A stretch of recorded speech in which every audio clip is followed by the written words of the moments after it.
Jangankan soal latar belakang, soal cerita-cerita OCCRP.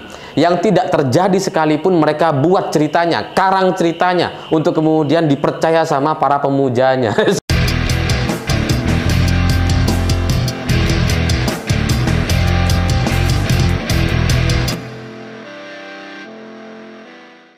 Selamat malam semuanya. Setelah OCCRP memberikan gelar tokoh terkorup dunia kepada Pak Jokowi, tiba-tiba kemarin muncul isu bahwa OCCRP sudah mengklarifikasi, OCCRP sudah merevisi dan menghapus nama Jokowi dari daftar tokoh terkorup dunia.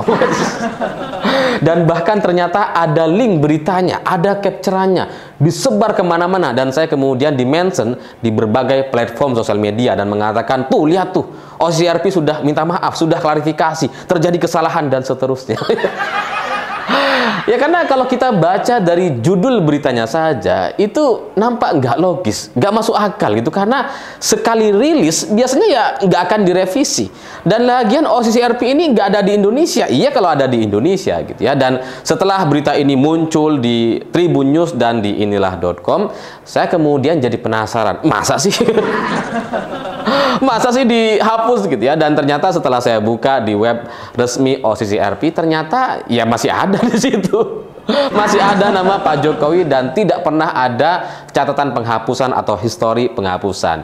Dan tapi ya gara-gara berita-berita hoax yang disampaikan oleh Tribun News dan inilah.com, akhirnya saya mengerti bahkan di level media sekalipun itu ternyata bisa diperintah untuk memuat berita-berita hoax. Ya saya pikir hoax itu hanya diproduksi di konten sosial media gitu ya, tapi ternyata di level media mainstream sekalipun ada juga konten-konten hoaxnya gitu ya.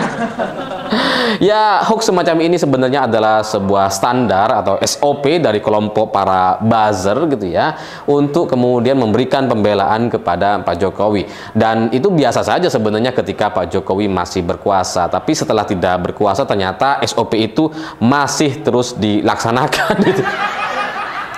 Dan saya terus terang terkejut gitu, karena bahkan di level media seperti inilah.com dan Tribun News itu ternyata mereka bisa mengeluarkan atau memberikan berita yang hoax gitu. Dan kalau di sosial media, di para konten kreator di sosial media, itu ya wajar kalau kemudian mereka membuat pembelaan-pembelaan yang hoax gitu ya. Mereka kemudian capture dari situs resmi OCCRP bahwa corrupt person itu terkait Pak Jokowi itu nggak ada katanya. Ketika dicari corrupt person itu sudah dihapus, linknya tidak ditemukan.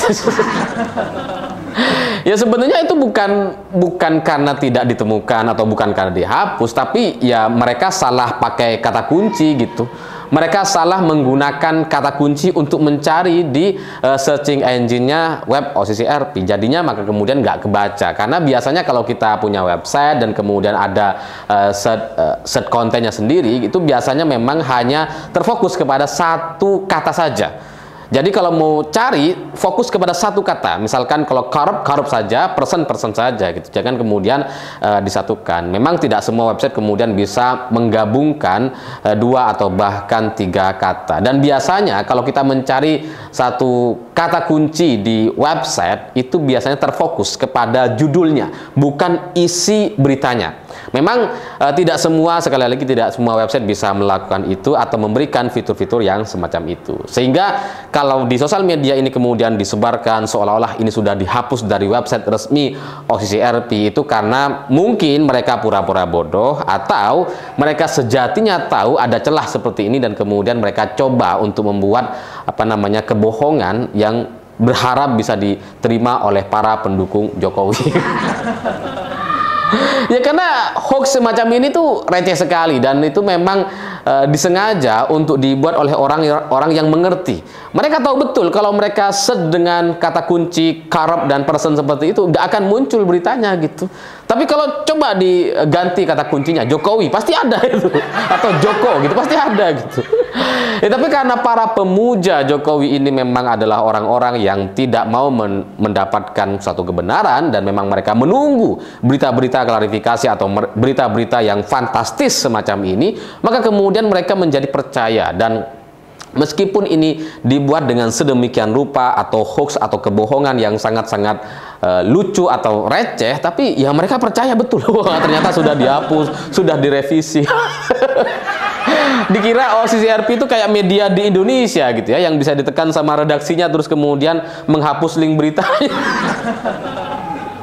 Ya, tapi ya ini ibaratnya nasi sudah menjadi bubur gitu, karena tokoh atau gelar tokoh terkorup dunia sudah terlanjur melekat kepada Pak Jokowi, dan itu sudah tidak bisa direvisi lagi, sudah tidak bisa dihapus, dan memang ini menjadi sulit untuk diterima. Tapi ya mau gimana lagi, itulah faktanya. Kalau kita ngelihat di website resminya tidak pernah ada penghapusan, bahwa kemudian ada kelompok-kelompok buzzer media mainstream coba memberikan berita bohong atau memberikan satu pembelaan kepada Pak Jokowi seolah-olah terjadi revisi dan penghapusan, yaitu hanya untuk membahagiakan para pendukungnya saja, untuk kemudian terjadi satu perdebatan di sosial media seolah-olah ini dihapus dan kemudian dianggap tidak ada. Padahal OCCRP sejatinya tidak pernah menghapus kontennya atau merevisi nama Jokowi dari daftar tokoh terkorup dunia. Dan setelah itu segala tuduhan kepada OCCRP yang katanya didanai oleh asing, didanai oleh CIA dan sebagainya. Ya, pada akhirnya kalaupun itu kemudian mau disampaikan, mau disebarluaskan, tidak akan bisa menghapus gelar tokoh terkorup dunia kepada Jokowi. Dan itu sudah menjadi satu fakta sejarah, dan apapun yang terjadi setelah ini itu tidak akan mempengaruhinya. Jadi ya sejarah sudah tercatat bahwa Pak Jokowi menjadi salah satu tokoh terkorup dunia versi OCCRP, dan itu ya gimana cara menghapusnya? Ya kecuali misalkan OCCRP diambil alih gitu ya, sahamnya diambil alih oleh Kaisang Musik, mungkin bisa gitu, atau ketua OCCRP-nya diganti misalkan gitu ya, ketua pimpinannya misalkan diganti sama Gibran. Mungkin itu bisa direvisi atau diganti sama pamannya lah setidaknya. Tapi ya kalau tanpa itu semua, bagaimanapun OCCRP ini adalah lembaga asing yang berada di luar negeri, dan itu sama sekali tidak bisa diintervensi seperti halnya media atau lembaga-lembaga yang ada di Indonesia. Bagi saya ini adalah satu berita atau satu fakta atau satu sejarah yang cukup mengejutkan, dan mungkin tidak pernah terpikir bagi kita semua bahwa ini akan terjadi gitu. Ya karena kalau kita ngelihat bagaimana dengan keputusan MK gitu ya, mengubah undang-undang sangat rapi sekali, dari Paman mengubah undang-undang, dari Parcok bergerak melakukan intimidasi, kemudian bansos disebarkan di berbagai provinsi untuk kemudian memenangkan, untuk demi kemenangan sang anak di Pilpres 2024, itu kan sangat rapi. Segala kesalahan, pelanggaran yang dilakukan itu kemudian tidak mendapatkan hukuman apa-apa sampai 2024 berakhir. Dan kita tidak menyangka bahwa OCCRP akan memberikan satu gelar tokoh terkorup dunia kepada Pak Jokowi, sehingga gelar ini bagi saya itu semakin mengukuhkan atau semakin menyempurnakan pemecatan PDI Perjuangan kepada Jokowi dan keluarga. Karena mereka yang selama ini secara terang-terangan, secara arogan dan sangat luar biasa merusaknya dan tidak mendapatkan hukuman apa-apa kecuali sanksi sosial, itu kan nampak sangat sangat arogan, sangat hebat sekali. Karena nggak ada yang bisa menghentikan mereka gitu ya. Di pilkada mereka melakukan cara-cara yang sama, tapi dengan fakta sejarah atau gelar tokoh terkorup dunia dari OCCRP, rasanya ini kemudian membuat Jokowi itu nampak sangat-sangat kelimpungan sekali.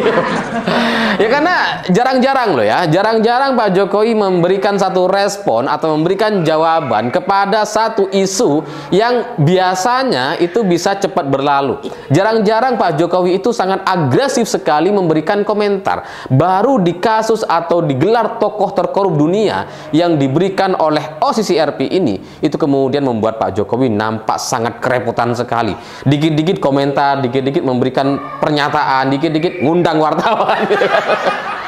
Jadi OCCRP ini sangat mengganggu dan menghantam mental Pak Jokowi tanpa ampun, karena ini menjadi satu sejarah yang sangat buruk sekali, dan itu sekali lagi tidak bisa dihapus dengan cara apapun. Karena kalau sudah terjadi ya mau gimana, kecuali tadi OCCRP-nya diambil alih. Tapi kalau enggak gitu ya, ya percuma. mau dibuat dengan isu dana dari CIA, dari asing dan sebagainya, ya sama saja gitu. Lembaga survei kita emang didanai dari mana? Kan dari istana juga gitu kan. Ya karena survei-survei soal kepuasan, soal kepercayaan masyarakat dan sebagainya, itu kan ya munculnya dari pihak istana juga. Ya sama lah seperti OSIS RP ini gitu. Jadi ya bagi sebagian orang atau mayoritas masyarakat itu tidak terlalu peduli lagi dengan latar belakang atau siapapun yang mendanai lembaga OSIS RP ataupun survei-survei yang ada di Indonesia, karena mereka hanya fokus kepada hasilnya, bahwa kata survei-survei yang ada di Indonesia, elektabilitas atau approval rating atau kepercayaan masyarakat kepada Jokowi itu mencapai 500%. 80% gitu ya, ada yang bilang 90%. Ya, itulah yang kemudian mereka coba yakini, meskipun ya di belakang itu semua ada pendanaan-pendanaan yang sangat luar biasa. Kenapa sekarang kemudian mereka berbicara soal pendanaan OSIS RP? Ya karena ya mereka nggak terima dengan gelar tokoh terkorup dunia yang disampaikan oleh OSIS RP. Makanya kemudian coba dibuat latar belakang dana yang mendanai OSIS RP dan sebagainya. Tapi ya begitulah mereka. Jangankan soal latar belakang, soal cerita-cerita OSIS RP yang tidak terjadi sekalipun, mereka buat ceritanya, karang ceritanya untuk kemudian dipercaya sama para pemujanya. Seperti tadi, OSIS RP katanya menghapus atau merevisi nama Jokowi dari daftar tokoh terkorup dunia, padahal nggak pernah dan tidak sama sekali. Jadi ya semoga konten ini atau video ini bisa dipahami dengan baik, dan kemudian setelah itu kita bisa melihat dan menilai bahwa ternyata sampai sekarang kekuatan media Jokowi dan pengerahan para buzzernya itu masih sangat-sangat kuat dan harus diantisipasi oleh Presiden Prabowo. Karena kalau enggak gitu ya, kalau salah-salah antisipasi, maka jangan-jangan Pak Prabowo nanti sebagai presiden juga bisa hancur karena buzzer dan pengerahan-pengerahan media di tim Jokowi. Saya pikir itu. Terima kasih sudah menonton. Begitulah kura-kura.